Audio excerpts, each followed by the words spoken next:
Great. Well, welcome to Public Finance Conversations. We are privileged to have Stephen Heaney with us this afternoon, and might be another time for you, but for us, it's in the afternoon. Stephen Heaney ended his career recently as co-head of Municipal Securities Group at Stifel Nicolaus and Company, but it started in 1976 with Moody's Investor Services.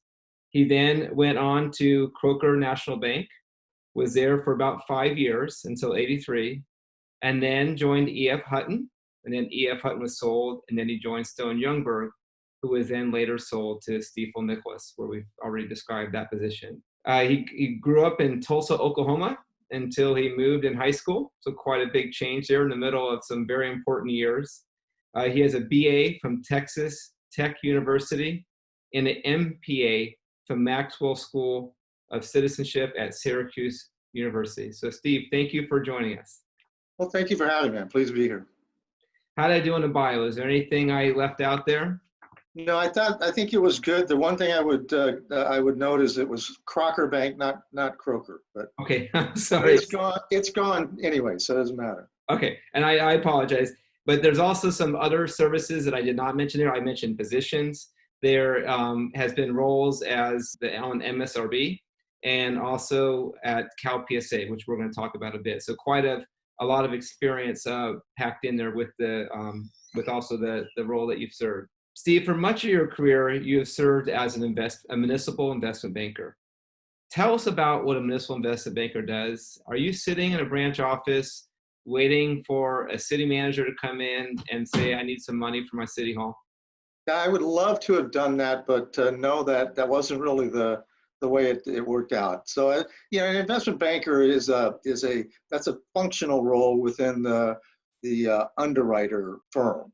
So you've got on the underwriting side of a transaction, you've got the investment bankers, you've got the somebody that we actually call an underwriter, you've got traders, and you've got salespeople. The investment banker is the person who has the day-to-day and face-to-face relationship with the issuers, whether those are existing clients or hopefully soon-to-be clients. And the way that the investment banker works is really pretty straightforward.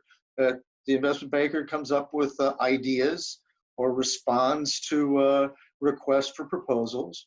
He spends a lot of time coming up with those ideas and getting them to make sure they work properly, and then is on the phone with the issuer, is putting presentations together for the issuer, spends a lot of time in a car, spends a lot of time on an airplane, and then hopefully that provides a good service to the client, or provides a great enough service that the soon-to-be client hires them. And within all that, though, you've also served in a leadership role within a lot of those. Tell us about that interest and kind of what drove you to pursue that. Well, I think a couple of things. One, I've always liked to lead, and that goes back to childhood. I was the second out of 7 children, and when we wanted to do something, somebody had to go and approach mom and dad, and I was more than happy to do that as long as I knew that I had 6 others behind me. So I really like I like to lead. I'm not shy about offering opinions, my opinion, and I'm not at all shy about suggesting ways that I think things should be done. And so my assumption of leadership in the various firms that I've been in, I think has come in part from that, and in part from the fact that I really do believe that an organization needs to function as an organization and not just as a bunch of individuals. And so I've always liked trying to pull people together, trying to figure out how to get everybody who's got an individual goal, trying to figure out how to get them all to move in the same direction, so that there's an overall corporate goal, if you will, that gets accomplished. And so I've been willing to step up and take on those roles, and just in most of the places that I've been. And then prior to investment banking or leadership within a bank, you served as a credit analyst at Moody's Investor Services. Is this like a credit score? How does this work for municipal entities? So it's not quite like a credit score. There's not a 600 or an 800 or whatever, but the vast majority of bonds that are issued with credit ratings. And whether those credit ratings are from Standard & Poor's or Moody's or Kroll's or whatever, the idea of the credit rating is to be able to, is to give investors a shorthanded way of comparing one issue against another. And to give traders and underwriters a way of comparing the yields on one against the yields on another. And so the function that I served at the role that I served at Moody's was that of a credit analyst, and I covered primarily the Western United States because somebody figured out at Moody's, which I was in New York at the time, somebody figured out that I had come from the West, and so they thought, well, that Steve must know something about what's going on out there. So I covered, in the last year that I was there, 1978, I covered California, which was a wonderful experience. Now, when a municipal entity wants to issue bonds and they seek out a rating, what do they do? Do they just call you up and say, I need a rating today? So in 1976 and 1977, and they almost did that. What they would do would be to send a stack of information to you and request a rating. And maybe they would also request a meeting because people liked to come to New York and go to plays and, you know, come to see us down at the office. But they would come back to New York perhaps and do a face-to-face meeting. A lot of the larger issuers had regular ongoing trips that they would take to New York, not just to visit the rating agencies, but also to see some of the investors. So they would send that pack of information back. They would ask for a rating. We would go through the process of reviewing the financials, reviewing the structure, see what the credit structure looked like, trying to find weak points to it. We'd look at the economic base of the community to see if it was supporting, you know, a good, strong economy supporting the credit or not. And we'd look at the management. And then the exciting part was we would type up a credit report on an electric typewriter, which was new then.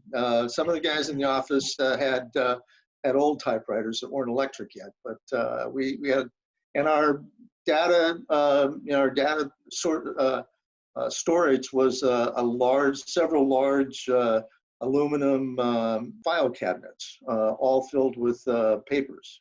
So things have changed a little bit since then. So it went to servers and then it went to the cloud, which I think is what we're doing now. So Correct. we've come a long way from that point, a lot of technology over the course of your career. One of the things that a lot of people have described you, and I certainly have noticed about you, is you are a doer. You are getting into the details of things. Now, for those who may not know about the rating system, AAA is kind of the perfect rating. Then the AA category, single A, and then you get to the triple B and beyond that. Was there ever a situation where someone might have thought and presented numbers that suggested something that would more of a triple A and you had to show them they might have been closer to a triple B? Well, sure. That happened all the time. And it happened, you know, the one story that I keep in my mind or keeps popping up in my mind was after Proposition 13 had passed and Moody's had basically said, we don't really want to see any more redevelopment agency credits for a while. And a banker from California called up and said he wanted to bring one in anyway.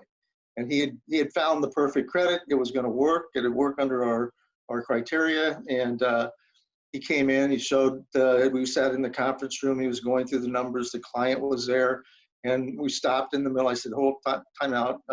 These numbers don't add. You know, the sum isn't right. And when you correct for that wrong number there, you don't have enough money to pay debt service. And so, yes, we did have to, on occasion, talk with people like that. Wow, that sounds like quite the conversation. It was a great conversation, yeah. I think that might have been a long flight home for that. I would bet that's true. Steve, you're going to attract a nationwide audience here. So we should probably take a moment to explain what Prop 13 was, because not everyone here is from California. So I hope that you're right that this attracts a national audience, but I wouldn't count on that. So the Proposition 13 was a voter initiative on the ballot in 1978 in California. That was the voters in California decided that property taxes were too high, and so they put a constitutional amendment on the ballot and rolled the property taxes back. And it did two things. Number one, it eliminated the ability for local units of government to levy taxes. So the city could no longer have its own tax rate. The school district didn't have its own tax rate. The county didn't have that. So it leveled the field on that side, and it assigned a 1% tax on the assessed value of all property. And that was to be collected on a county by county basis. Then the other thing that it did was to take the assessed values in 1978 and roll them back to 1976 and begin at that point. And then the assessed value could grow at 2% a year, no more than that, unless there was new construction or unless a property changed hands. So the net effect was a tremendous reduction in the revenues flowing to, especially to cities and to school districts. And redevelopment agencies, of course, got hit hardest since they were a passive tax, really a passive tax revenue stream. And the other thing that it did was it eliminated a lot of the flexibility that cities had and school districts had to raise money. Yeah, so quite a change in the system. And when we get into the debt, we can talk a bit about how different debt programs came into place. But before we do that, talk to us a bit about the MPA program that you went to school at and how that might have guided some of the things that you're doing today with those leadership positions. Sure. So the Master's in Public Administration is what I obtained at the Maxwell School. I came out of college, as many people did, I think, at the time, without a real clear understanding of exactly what I was going to do, with a Bachelor of Arts degree in political science and economics.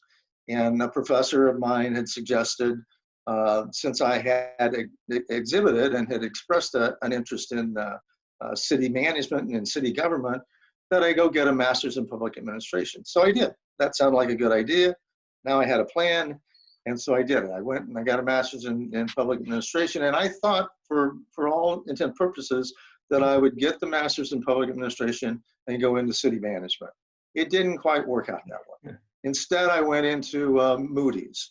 And I went to Moody's in large part because it was an interesting job. It combined a couple of things that I liked. It combined the elements of dealing with cities and of analytical work, which I liked. And so I never got to the city management side of things, but I've always believed, and do to this day, that professional public management is critical to the well-being of not just our communities, but to the well-being of our democracy. And so I'm really committed to that. I served on the board of the California City Management Foundation for a number of years, which is an organization that, at least at the time, kind of described itself as being interested or trying to take care of city managers and advance the council manager form of government in California. And so I'm a big proponent. I know it's not a business degree, but quite frankly, I'm not dealing with business. As an investment banker, I wasn't dealing with businessmen per se. I was dealing with public administrators. Good. So it sounds like it's really served you well with the role that you chose there. So as far as investment banking goes, that's changed over the years. What was it like in 1980s when we had interest rates that were in the 20s? Well, so it was different. And I can say that, in all honesty, for the entire time that I was in the business, the one word that described it was change. And in 1980, we came out of the 70s and into 1980, and we were in high interest rates. And we were in high interest rates because Paul Volcker decided that we needed to kill off inflation. And so interest rates went up and up and up and up and up. And Yet at the same time, what we had in the municipal market was a tremendous growth going on. A growth in the issuance, on the issuance side, in terms of the kinds of projects that were being financed, and both on the professional side in terms of the numbers of firms, whether those be law firms or underwriting firms or financial advisors, of professional firms involved in the marketplace. So it was a growth, it was a real growth time. That growth, as interest rates started to come down, they started to come down a little bit in 80, probably 84. It began to come down a little bit more, 85, 86. We had a tax act, right? The 1986 Tax Act, which really cut the legs out from a number of the types of issues that you could bring to the market. No longer could you finance massage parlors or certain kinds of shopping centers. So there was a time period, the 1986 Tax Act kind of slowed everything down. Then we got to 1987 and we had a crash. And most people, when you talk about 1987 and the market crash, they think about Black Monday, which was the stock market crash. But in all honesty, the crash in the muni market occurred in April. The stock market crash occurred in October. The muni market crashed in April. It went down 5%. March of this year, it only went down 4.5% or 4.2%. That was a crash. That, just so you know, that was a crash. No, right. So the market was a volatile market. In 1987, a number of firms left the market. You had the number one firm in the market, Solomon Brothers, shuttered their doors in October and got out. So did a number of other firms. So you went through, but by 1988, people began to figure out how to work with the Tax Act, and the volume started to come back up again. And so we went on, and interest rates kept coming down. So there were plenty of bond issues to refund from high to low. We could do advanced refundings back then. Can't do them today, but we could do them then. So I would just say it was a time of change, and that change has continued. It's still going on. And then through the 90s, you have a lower interest rate environment. But what was that decade like? So that was it. You had a lower interest rate environment, and in fact, interest rates really, if you go back and you look at it from around 85 or 86 through today, interest rates have trended down that whole time. Now they've been up, there have been some bumps up and down, but they've generally trended down. So in the 90s saw, again, a lot of refundings. They saw a lot of new issues, especially out here in California in redevelopment. There were a lot of redevelopment projects being issued, bonds being issued. So it was, again, and the market seemed to at least somewhat stabilize in terms of firms coming in and out. We didn't have firms going out of the market in the 90s like we did in the late 80s. So I think it was a more stable environment. And just in case there's some folks that aren't in regular public finance that are watching this, a refunding is very similar to a refinancing. Right. One major exception is you don't typically extend the maturity on a refunding. You typically keep it the exact same. And so when rates are lower, so just to make sure everyone understands that. Then we get to the 21st century, and let's talk a bit about that. So there's the 21st century, at least the 19 years that I worked in it. It was again what we began to see in the 21st century was another resurgence of firms combining, so mergers of underwriting firms, acquisitions of underwriting firms, and we saw that play out across the country. We also saw on the issuance side, issuance began to creep up. $250, $300 billion a year seemed to be kind of a steady growth. Then we hit 2008, 2009, and we had another market adjustment. The stock market had some problems. The credit markets had real problems. And we saw then in that period of time, we saw firms again going out of business. We saw, Lehman Brothers. We saw some of the other firms, Merrill Lynch bought by Bank of America. So we saw some of the large firms having difficulty because of the financial meltdown that we had. One that a lot of us don't think about now because they're back, but UBS almost Yep. did something similar to Salomon Brothers a Yep. decade or so before. Yep, they just one morning decided they weren't going to be in the business anymore, and they closed their doors. That's right. And I'm not so sure the employees knew, and so we all knew. I think they found out afterwards. I mean, quite honestly, the same thing happened at Salomon Brothers in '87. It was really a remarkable two firms that were very, very good at what they did, but their management decided that they weren't. They just weren't interested in that market anymore. Market anymore. It's crazy. Well, that really transitions to the next question I have for you. And that's just like the ups and downs of the municipal market during your tenure. You've hit on it to some degree, but what are some of the takeaways that you feel that you could offer folks with the time that you spent in the municipal market? Well, I think that there clearly been ups and downs, and I would say when I look back at the market over the time period that I was in it, the one period that comes into really play is 1987, which was a kind of a personal thing to me because I was with E.F. Hutton, and E.F. Hutton essentially went out of business.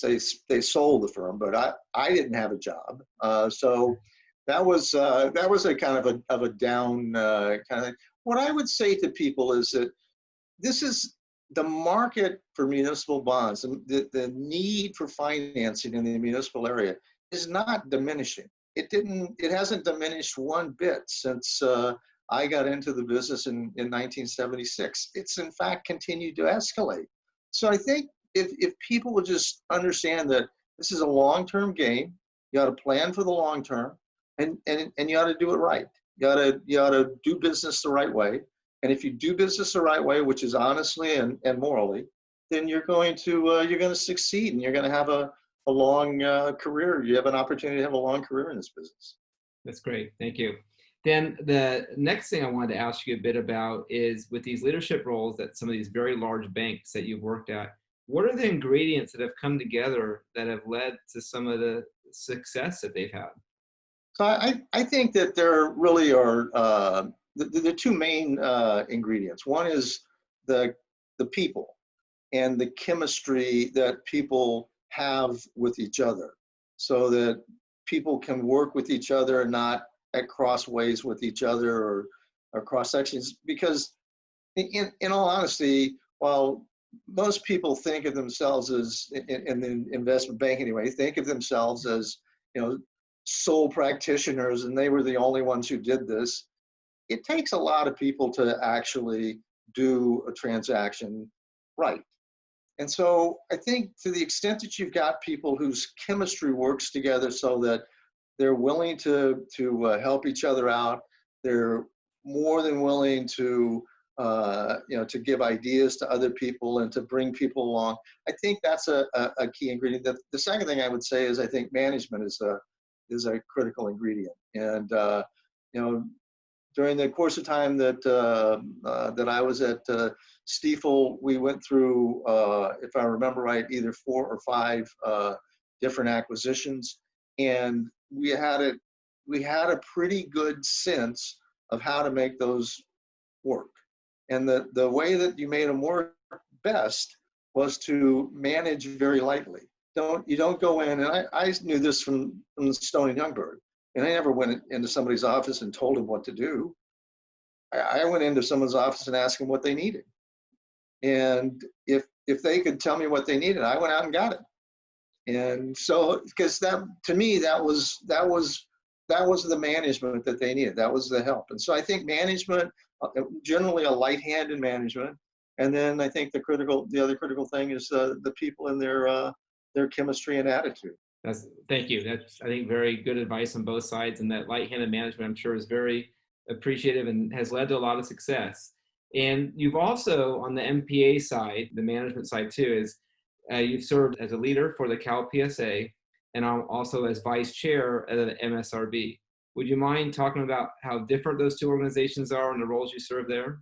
Sure. So the Cal PSA, which is no longer in existence, was an industry advocacy group, and we worked with other advocacy groups like the League of Cities and School Boards Association and the like to really try and do things in Sacramento that would benefit the municipal market. And it generally was the case that if the cities were wanting to some help in terms of new taxes or new ways to be able to finance, or in the schools case, to be able to vote general obligation bonds with something less than 2/3 vote, those kinds of things were positive for the market, and so we could support that, and we did.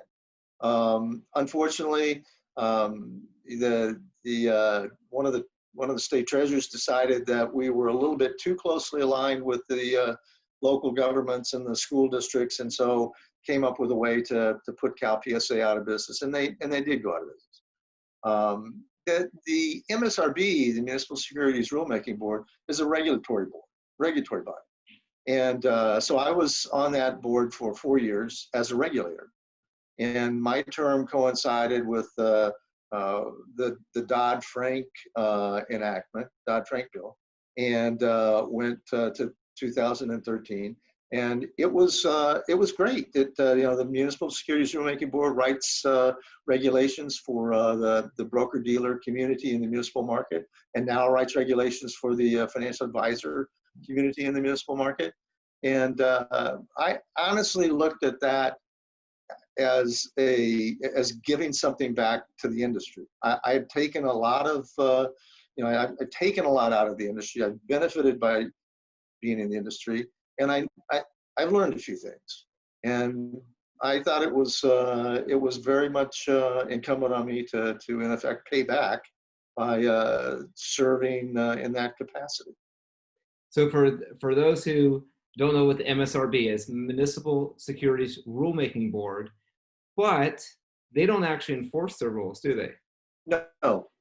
Who enforces? No, that's right. They don't enforce the rules. The rules it's really kind of anachronistic at this point. They write the rules, and for the broker-dealer community, FINRA, the Financial Industry Regulatory Authority or something like that, FINRA enforces the rules against broker-dealer or on broker-dealers. The banks have the controller of the currency or somebody over at the bank side enforcing the rules, and then the SEC enforces the rules over everybody after the fact, usually. And for those of you who are looking to take the Series 54 as regulated financial advisors, now known municipal advisors do, there is a process, and you will need to know that process. And also you'll need to know which one of those, control of the currency or whoever else it is that monitoring that group of people who are regulated. Yep. Good luck. Thank you. Good luck. I'm done with it, so I feel very good. I'm past that. I'm done with it too. I bet you are. That's fun. Done in very different ways. So you've also helped cities with policy development, and that's a thread throughout all this. Is a real passion of yours. Can you talk a bit about how you've done that in an organized effort? Yeah, I'm not sure that it really helped out policy-wise. I mean, the efforts that I've had to help cities out really came from my experiences on the California City Management Foundation, or they came in doing programs and the like for either the League of Cities, or doing things for CDAC, being willing to serve on committees and serve on panels and the like. So I want to transition your family a bit. Okay. And you have been married, I think it's 42 years. That's correct. You probably got married right around the time you were leaving Moody's, and your wife's name is Hope. Correct. How'd you meet Hope? So Hope worked at Moody's, She worked in the international department, and I met her at a function, and we began dating. And then, yes, I was going to take a job out in California with Crocker Bank, and decided that we had been dating for 4 or 5 months, and thought, I don't want to leave her behind. And I know the only way to get her to move is to ask her to marry me. So I did. I wasn't dumb. And I got lucky. She agreed to do that. It was the first time she had been west of the Mississippi. She's from New Jersey. So it was really nice.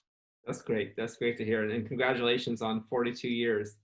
Yeah. And that 42 years has yielded three children, Dan, Ryan, and Lauren. And if I have my facts right, you had to do quite a bit of traveling to see the three of them. Well, right. Diana's up in Seattle. Ryan is now over in Boston, and Lauren is over in Columbus. And we Diana has been up in Seattle since, I think 2006. I believe she went up there to go to college. And we love Seattle, so that's easy. Boston, Ryan just moved from Washington D.C. up to Boston to go back to go to graduate school. We haven't made it back to Boston because of the coronavirus lockdown. And Lauren, who's in Columbus, went there to go to school at Ohio Wesleyan, just a little north of there. And we have made it back a couple of times to see her, but so now we're doing Zoom visits with all of them. We've had 3 or 4 Zoom cocktail parties with them. It's a lot of fun. That's a lot of fun. We actually have a company virtual happy hour, as we call it. There you go. It's good to get everyone together. So you've served in these leadership roles. You've had to balance regional offices with the headquarter office, maybe call that national office, and also family and managing some of your own clients. Tell us about what that was, how all those things fit together. So they fit together not easily. I traveled a lot. And when the kids were younger, the burden of raising them clearly fell mostly on Hope. And she did a wonderful job. They've all turned out very well. I don't claim any credit for it, but I did try and do a couple of things. One, when I traveled, I really was only interested in doing in business. And as soon as the business was done, I was on a plane back home. And people would ask me, I was going to this city or that city, and they would say, "Oh, you're going to stay over and see such and such?" And I'd say, "No, I'm on a plane. I'm going home." So I got home. I made it a point of trying to get home as soon as I possibly could. The other thing that I did was just try and stay involved with the kids. I was an assistant scoutmaster, and then scoutmaster for my son's Boy Scout troop. And that was it was wonderful. It was a great experience. I had to go to weekly meetings with with all these little boys, and I tried to stay involved with my daughters. They both played softball in high school, and I used to go out and work out with them. And so it took time, but and it took a lot of commitment, I think. But I would say, a lot of credit goes to Hope for doing the yeoman's work in terms of making sure that the 3 of them are actually decent human beings, which they are. Yes, they are. Good job, Hope. Yeah. Well, Steve, as we wrap up here, and I looked for people to do public finance conversations with, you were one of the first people I thought of, and I'm very grateful that you agreed to do this. And a few things I knew about you from working with you is that you're always very prepared, always very professional. And then something I had the hunch of, but wasn't sure of until I was able to do some research and preparing for this, is you were able to recognize talented people, and you then put them in positions to succeed, help them succeed all the way, and then kept at it, kept making sure that throughout their career, they had what they needed, as you said earlier. And I just really want to compliment you on that. And I think you brought a lot of diversity to our industry, and it really helped us have some quality professionals. So thank you for that. And just really want to compliment you there. Well, I mean, thank you for the kind words. I really viewed that as, I viewed part of my job in the different places that I was. I viewed part of my job being to make sure that when I left, that there was going to be a continuation of the business. And the only way I knew how to do that was to recruit the smartest people that I could find, much smarter than me, and to help them understand the business and understand how to succeed. And if they needed if they didn't have skills in certain areas, then it was up to me to figure out with them how to get those skills. And then yes, I absolutely wanted to see them succeed, and I still do today. I think it's that's the only way to have an ongoing business, which is what I always kind of looked at. One of my roles was to make sure that all the places I was at had had a business that moved forward. Great. Well, thank you again. And for the viewers of Public Finance Conversations, we have our next posting that will take place on July 13th. And we have Ms. Mace Kakish, the Chief Business Officer of Riverside Unified School District, joining us. So once again, thank you, Steve. Thanks for having me.